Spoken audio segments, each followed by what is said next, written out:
This program is sponsored by Bet's Gold Coin. Join us for family-friendly dining.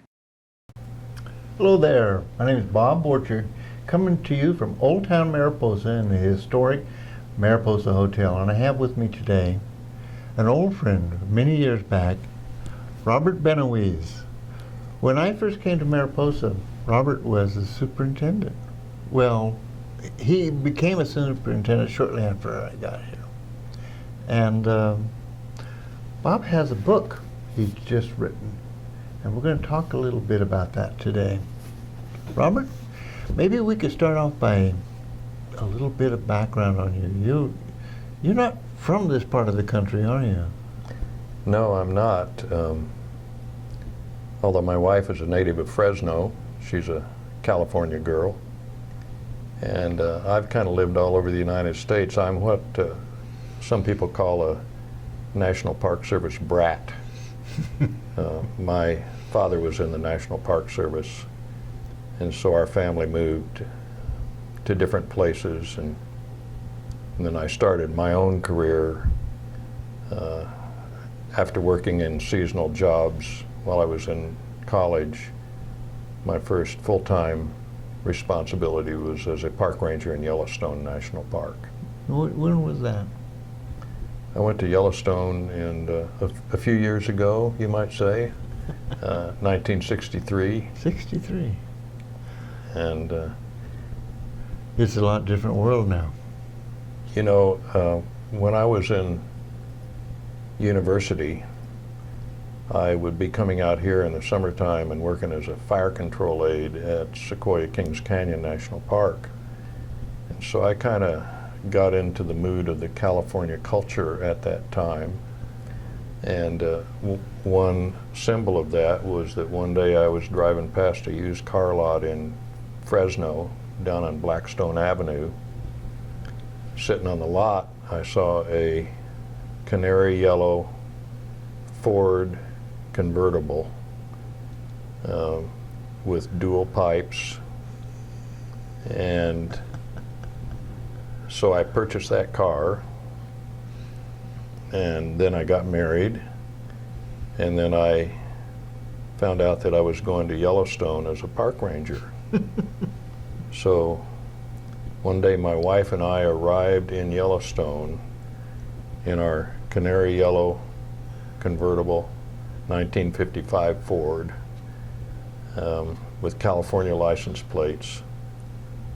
And I remember to this day that the district ranger came walking out of his office, and he was a tough guy, and he had kind of a stomach that hung over his belt. And he took one look at me, and he took one look at that car, and he thought, this must be one of the worst mistakes the National Park Service ever made. But it went uphill from there. Yeah, I've got a couple of stories like that too. It isn't easy being a California boy if you're back east. Yeah.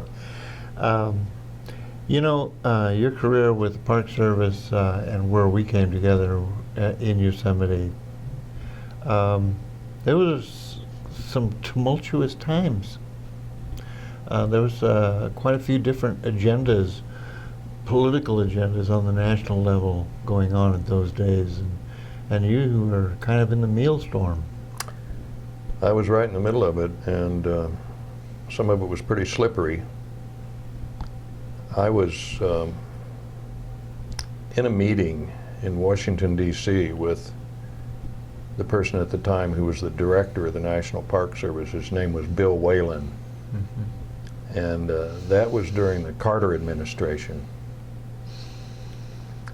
And at the time I was working with the National Audubon Society. I thought that I had ended my National Park Service career and had joined the National Audubon Society. And I was talking with Bill Whalen in that meeting, just a one-on-one conversation, just the two of us. I was talking with him about protecting lands in Alaska and maybe creating something called a Great Plains National Park out in the Midwest. And I got up at the end of the meeting, and I was walking out of the office, and he walked up behind me and he grabbed me by the arm and he said, "How would you like to go to Yosemite?" And I just about fainted right on the spot. As you can imagine, the portfolio handed to a superintendent of Yosemite National Park is one of the most important portfolios in the whole National Park Service. I knew that, and I also knew Yosemite was a real hot potato. So I came out here, and that was in 1979. Started to get acquainted. The point of controversy at that point in time was something called the General Management Plan. I remember it well. And I'm sure you do. And so I started getting involved and started trying to do something about the General Management Plan. And sort of at that moment in time, when the election came, Jimmy Carter left as president and Ronald Reagan came in as president. And as I mentioned in the book, Ronald Reagan knew something about Yosemite, and he had been on a backcountry trip in the park, and the Packers, the men that I really admire, really admired Ronald Reagan. They thought he was an okay guy. He did his share of the work in the backcountry. So I was pretty hopeful. But he appointed someone as Secretary of the Interior named James Watt. And Ansel Adams said that James Watt was the most dangerous man in America. Mm-hmm. Things changed. We were trying to get this general management plan for Yosemite finished. It would be the first blueprint to really guide the management of the park into the future. That's where you and I had a few points of contact, and you had a fellow working with you named Don Fox. Yes. And he and I got to be really good friends. Don's still around. Yes, just saw him today. He still counsels me on planning, but those were that was kind of a mid-course interruption, as I remember. You had taken it through quite a few public processes, and then now all of a sudden from the top, management decided that maybe we didn't want to do things quite this way. One of the first things that happened was that Bill Whalen lost his job as director of the National Park Service. He stayed in the National Park Service, and he came back out west, and he ran Golden Gate National Park in the Bay Area, but he was no longer director. The good news was that there was huge public interest, as you know so well, in this question of what should the future of Yosemite National Park be for the people that love it and use it, the owners of Yosemite National Park, the citizens of the United States. Mm-hmm.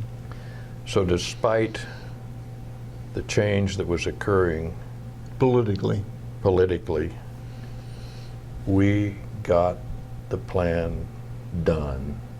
You know, I'm going to go back to a point where you taught me an important lesson. We were teaching some college students from Fresno State on approaches to planning, and we were on the hill up above El Patel School, and we were talking about constituencies, and my constituency was very simple, Mariposa County, but your planning constituency was the world, not just the people of the United States, but the world valued this park, and how we were trying to be responsive to our constituencies. I remember that discussion distinctly.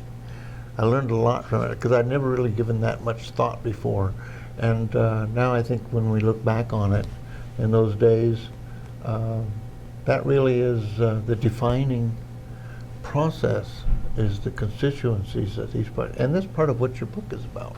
That's part of what the book is about, and part of what I hope the message in the book is in terms of that constituency, that people who read this book, who are the owners of Yosemite, will decide that they better keep a pretty careful eye on a place like Yosemite, not take it for granted, respect the professional people who take care of the park on a day-to-day basis, but to be watchful of political shenanigans that may come along where someone might want to change the course of the park.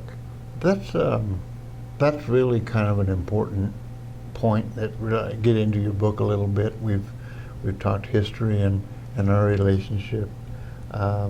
Maybe we can come back for and talk a little bit more about this message and the concept of conservation and what the park represents as a national asset, as a cultural asset, and so right now I'm going to sign off to the folks out there, and this is going to be the end of part one of my talk with Bob Binnewies, and I hope you can join us again for the second part of this discussion. Bob? Thank you. And thank you for joining us today.